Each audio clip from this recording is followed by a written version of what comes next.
ഒരു ദിവസത്തിൻ്റെ തുടക്കത്തിലുള്ള ബ്രേക്ക്ഫാസ്റ്റ് ടേസ്റ്റിയും ഹെൽത്തിയുമാണെങ്കിൽ വയറും നിറയും മനസ്സും നിറയും. അതും സിമ്പിളായി സാധാരണ ഇൻഗ്രീഡിയൻസ് ഉപയോഗിച്ച്. അങ്ങനെ ഒരു റെസിപ്പിയാണ് ഇന്നത്തെ വീഡിയോയിൽ ഷെയർ ചെയ്യുന്നത്. ഈ വീഡിയോ ഇഷ്ടമായെങ്കിൽ ലൈക്ക് ചെയ്യാൻ മറക്കരുത്. കറികൾ കൂട്ടിയോ തനിയോ കഴിക്കാൻ പറ്റിയ ഒരു പലഹാരം. ഇനി ഇതെങ്ങനെ തയ്യാറാക്കാമെന്ന് നോക്കാം. ആദ്യം വെജിറ്റബിൾസൊക്കെ കട്ട് ചെയ്ത് വെക്കണം. എന്നിട്ടൊരു വലിയ പാനിൽ 1.5 കപ്പ് വെള്ളം തിളപ്പിക്കാൻ വെക്കുക. നന്നായി തിളച്ച് കഴിയുമ്പോൾ ചെറിയൊരു പൊട്ടറ്റോ ഗ്രേറ്റ് ചെയ്തത് ചേർക്കുക. കൂടെ ചെറിയൊരു സവാള അരിഞ്ഞതും. അതിനുശേഷം അരമുറി ക്യാരറ്റ് ഗ്രേറ്റ് ചെയ്തത് ചേർക്കുക.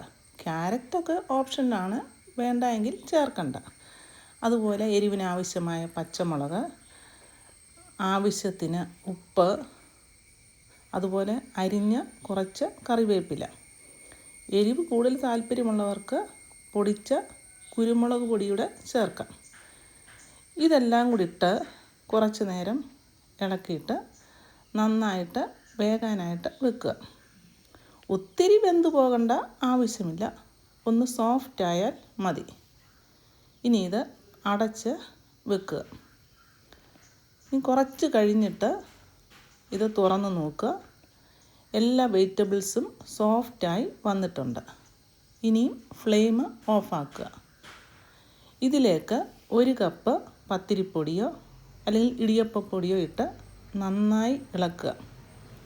ഇപ്പം വെള്ളമൊന്നും ഒഴിക്കണ്ട, എല്ലാം ഒന്ന് കുഴച്ച് നോക്കിയിട്ട് ഒഴിച്ചാൽ മതി. ഇതിൻ്റെ കൂടെ 1 ടീസ്പൂണ് നെയ്യും കൂടെ ചേർക്കുക. അതും ഓപ്ഷനിലാണ്, താല്പര്യമുള്ളവർ നെയ്യ് ചേർത്താൽ മതി. നന്നായിട്ട് ഇളക്കിയതിന് ശേഷം ഇത് മറ്റൊരു പാത്രത്തിലോട്ട് മാറ്റി വെക്കുക. ഈ പാത്രത്തിലിരുന്നാൽ അങ്ങ് പെട്ടെന്ന് ഡ്രൈ ആയി പോകും. മറ്റൊരു പാത്രത്തിലോട്ട് മാറ്റി അടച്ചു വെക്കുക. കുറച്ച് കഴിഞ്ഞ് ചൂട് പോയി കഴിയുമ്പോൾ ഇത് കൈകൊണ്ട് നന്നായി കുഴയ്ക്കുക. കുഴയ്ക്കുമ്പോൾ വെള്ളത്തിൻ്റെ ആവശ്യമുണ്ടെങ്കിൽ കുറേശ്ശെ ചേർക്കുക. ഞാൻ 2 ടീസ്പൂൺ ചൂടുവെള്ളം കൂടെ ചേർത്തായിരുന്നു. സോഫ്റ്റായി കുഴച്ച ശേഷം ചെറിയ ബോൾസ് ആക്കുക. അത് നിങ്ങളുടെ താല്പര്യമനുസരിച്ച് ബോൾസിൻ്റെ വലിപ്പം കൂട്ടുകയോ കുറയ്ക്കുകയോ ചെയ്യാം. ബോൾസ് എല്ലാം അടച്ചു വെക്കണം, അത് ഡ്രൈ ആകാതിരിക്കാനായിട്ട്. ഈ ബോൾസ് എല്ലാം ഇതുപോലെ കിട്ടണം, വിണ്ട് കീറാതെ സോഫ്റ്റായ ബോൾസ്. ഇത് പല രീതിയിൽ ഉണ്ടാക്കാം.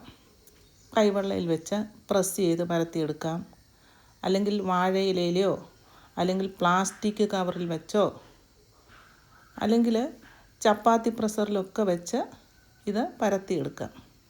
ഇത് പെട്ടെന്ന് പരന്നു വരും. പരത്തുമ്പോൾ തന്നെ തവയിലിട്ട് ചുട്ടെടുക്കാം, അല്ലെങ്കിൽ കുറേ പരത്തി വെച്ചിട്ടും ചുട്ടെടുക്കാം. കനം കൂട്ടിയോ കനം കുറച്ചോ നിങ്ങളുടെ താല്പര്യമനുസരിച്ച്. അതുപോലെ താല്പര്യമെങ്കിൽ ഓയിൽ തവയിൽ ബ്രഷ് ചെയ്ത് ചുടാം, ഓയിൽ ബ്രഷ് ചെയ്യാതെ ഉപയോഗിക്കാം. ഇനി ഒരു വശം ഒന്ന് മുരിഞ്ഞ് വരുമ്പോൾ തിരിച്ചിടുക. ഒത്തിരി മൂക്കേണ്ട ആവശ്യമില്ല, ഓൾറെഡി അരിപ്പൊടിയും വെജിറ്റബിൾസും എല്ലാം വെന്തതാണ്. പെട്ടെന്ന് ഇത് വെന്തുകൊള്ളും. ഇവിടെ നല്ല ടേസ്റ്റിയും ഹെൽത്തിയുമായിട്ടുള്ള അരിപ്പൊടി കൊണ്ടുള്ള പലഹാരം തയ്യാറായി. പുറം ഭാഗം ക്രിസ്പിയും അകം ഭാഗം സോഫ്റ്റുമായ ഈ പലഹാരം കറികൾ കൂട്ടിയോ അല്ലാതെയോ കഴിക്കാം. എല്ലാവരും ഇഷ്ടപ്പെടുന്ന ഈ പലഹാരം നിങ്ങളും ഉണ്ടാക്കി നോക്കുക. ഈ വീഡിയോ നിങ്ങൾക്ക് ഇഷ്ടമായെങ്കിൽ ലൈക്ക് ചെയ്യുക, ഷെയർ ചെയ്യുക, കമൻറ്റ് ചെയ്യുക. അടുത്ത ഒരു ഈസി റെസിപ്പിയുമായി കാണുന്നത് വരെ ഹാവ് എ നൈസ് ടൈം.